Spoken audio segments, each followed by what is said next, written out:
domingo à noite, o bloco de notas aberto no celular, a lista de promessas de sempre, treinar, comer melhor, largar o celular mais cedo.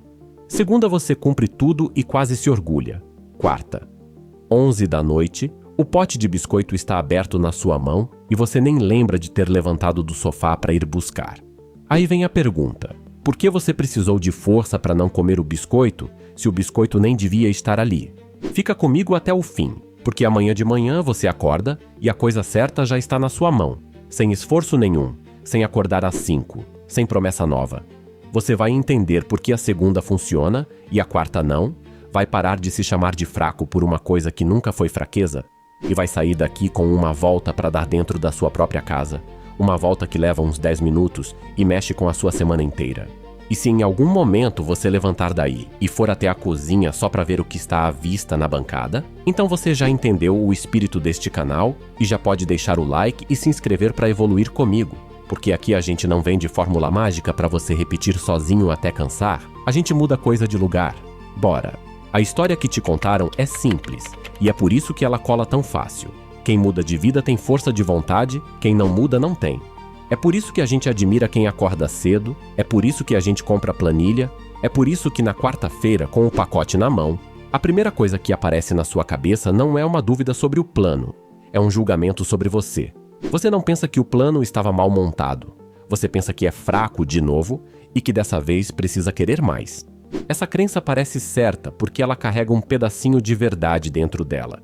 Existe sim um esforço em qualquer mudança, existe sim uma hora de decidir, e tem gente que aguenta mais que outra. Só que a força de vontade tem um jeito meio traiçoeiro de funcionar. Ela não é uma torneira aberta o dia inteiro. Ela se parece mais com o troco no bolso, que de manhã está cheio e à noite acabou. Você gastou um pouco para levantar da cama, gastou para aguentar a reunião que não acabava, gastou para não responder torto para alguém, gastou para dirigir uma hora no trânsito. Quando dá 11 da noite e você passa na frente do armário da cozinha, não sobrou troco nenhum. E nesse momento você não está sendo testado. Você está sendo cobrado por uma conta que já estava zerada. Aí aparece o furo dessa história, e ele é grande. Se o seu plano só funciona enquanto você está descansado, bem-humorado e inspirado, ele não é um plano, é uma aposta. Você está apostando que a vida vai te entregar uma semana boa, e a vida não entrega semana boa por encomenda. Então volta naquela pergunta do começo, e presta atenção nela, porque ela serve para muito mais coisa que biscoito. Por que você precisou de força para não comer o biscoito? Porque o biscoito estava a 10 passos de você, na altura da sua mão, dentro de um pacote que abre sozinho. Agora a mesma pergunta em outra cena da sua semana. Por que você precisou de força para não pegar o celular na hora de dormir? Porque o celular estava carregando na mesa de cabeceira a 40 centímetros do seu rosto, com a tela virada para cima e acendendo a cada notificação. A resposta é a mesma nas duas. Você não precisou de força porque é fraco. Você precisou de força porque alguém deixou a coisa errada mais perto que a coisa certa.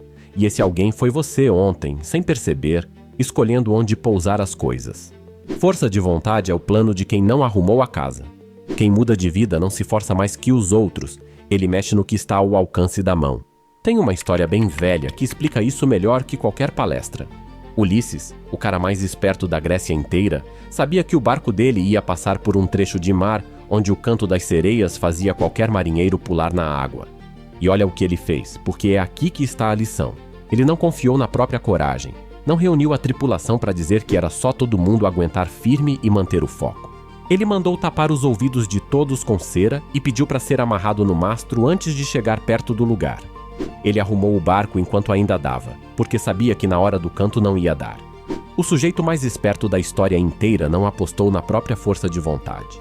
E você está apostando na sua às 11 da noite, cansado, com o pacote aberto do seu lado. Agora pensa em como o seu dia está montado hoje, sem você nunca ter decidido isso de verdade. O açúcar fica na bancada, na altura dos olhos, e a fruta fica na gaveta debaixo da geladeira, atrás de um pote de sobra. O celular dorme do seu lado e o livro dorme na estante da sala. A televisão liga apertando um botão e o tênis está no fundo do armário, embaixo da mala de viagem. Você não montou isso de propósito, foi só acontecendo, um objeto de cada vez. Mas o resultado é que a sua casa passa o dia inteiro te empurrando para o lado errado. E você passa o dia inteiro empurrando de volta. Você não está perdendo por falta de caráter.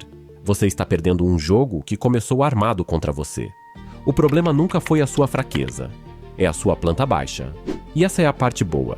A parte que devia melhorar o seu humor sobre isso tudo. Porque planta baixa a gente muda. Caráter é difícil de mudar. Motivação vai e volta sem avisar. Mas armário, gaveta e bancada estão todos ali, parados, esperando você chegar e mexer. Então vamos dar essa volta pela casa e ela tem 3 movimentos, 3 círculos que decidem quase tudo o que você faz num dia comum. O primeiro movimento é o que fica à vista. A regra aqui é boba de tão simples. A coisa certa precisa estar na altura dos olhos, na altura da mão e precisa estar pronta para usar. Não basta a fruta existir na sua casa. Ela tem que estar lavada, dentro de uma fruteira, em cima da bancada, no caminho entre a porta da cozinha e a geladeira. Porque o que a sua mão encontra primeiro é o que você come quando bate a fome às 3 da tarde. Faz o mesmo com o treino, e faz na noite anterior, que é quando você ainda tem troco no bolso. Separa a roupa, deixa dobrada em cima da cadeira do quarto, com o tênis embaixo dela, virado para frente. Isso não é firula. Isso é a primeira imagem que vai entrar no seu olho quando você acordar, e existe uma diferença enorme entre acordar olhando para o teto e ter que decidir se treina, e acordar olhando para a roupa pronta e só ter que vestir. E se o seu plano é ler, o livro não mora na estante, o livro mora em cima do travesseiro, atravessado, de um jeito que você é obrigado a pegar ele na mão para conseguir deitar. Quando você já está com o livro na mão, a distância entre isso e ler uma página fica quase zero. O segundo movimento é o que fica longe. E longe aqui não quer dizer proibido, quer dizer com atrito no meio do caminho. O biscoito não precisa sumir da sua vida. Ele precisa mudar de andar. Vai para o armário mais alto da cozinha, aquele que você só alcança puxando uma cadeira e fazendo barulho. Você não se proibiu de nada. Você comprou tempo, porque agora, entre a vontade e a boca, existem 15 segundos, uma cadeira arrastada e um pouco de trabalho. E 15 segundos é mais ou menos tudo o que a sua cabeça precisa para perguntar se você quer aquilo mesmo ou se está só entediado. O celular segue a mesma lógica e é o que mais muda a vida de quem faz. Ele passa a carregar na cozinha, na bancada, longe do quarto, e se você usa ele de despertador, compra um despertador de R$20, que é o dinheiro mais bem gasto do seu ano. A televisão que te engole a noite inteira aceita o mesmo tratamento, com o controle remoto guardado dentro de uma gaveta e com a pilha fora dele, porque quem quer muito assistir vai lá, abre a gaveta e põe a pilha, e quem estava só no automático desiste no meio e vai fazer outra coisa. O terceiro movimento é quem fica por perto, e esse é o que quase ninguém mexe, porque dá mais trabalho que mudar um pote de lugar. As pessoas em volta são ambiente também, e das mais fortes.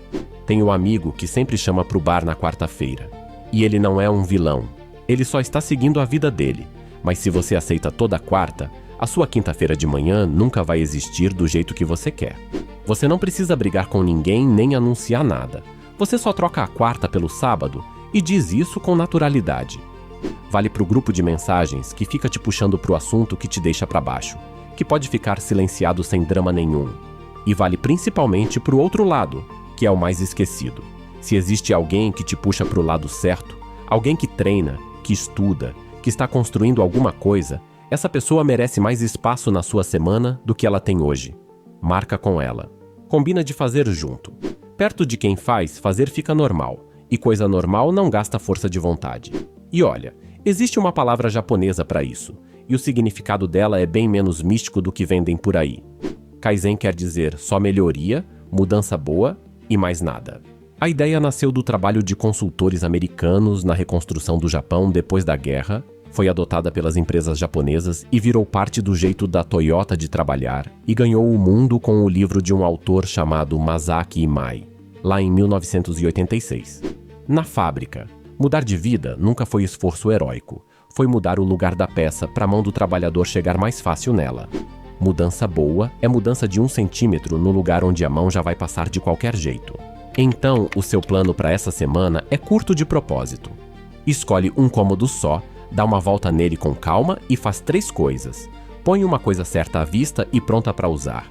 Empurra uma coisa errada para longe com um pouco de atrito e marca um encontro com alguém que te puxa para cima. Só isso. E só uma vez. Na semana seguinte você vai para o próximo cômodo. E vou ser sincero contigo sobre o que vai acontecer. porque isso não é mágica. Um dia você vai puxar a cadeira, subir e pegar o biscoito lá em cima e vai comer o pacote inteiro. Vai acontecer.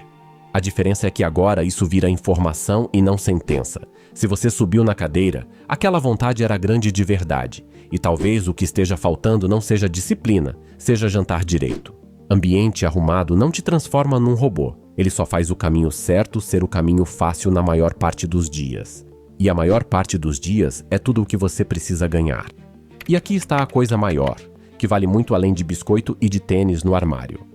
A gente cresceu ouvindo que caráter é o que você faz quando ninguém está vendo, e aí passa a vida inteira tentando consertar por dentro uma coisa que está quebrada por fora.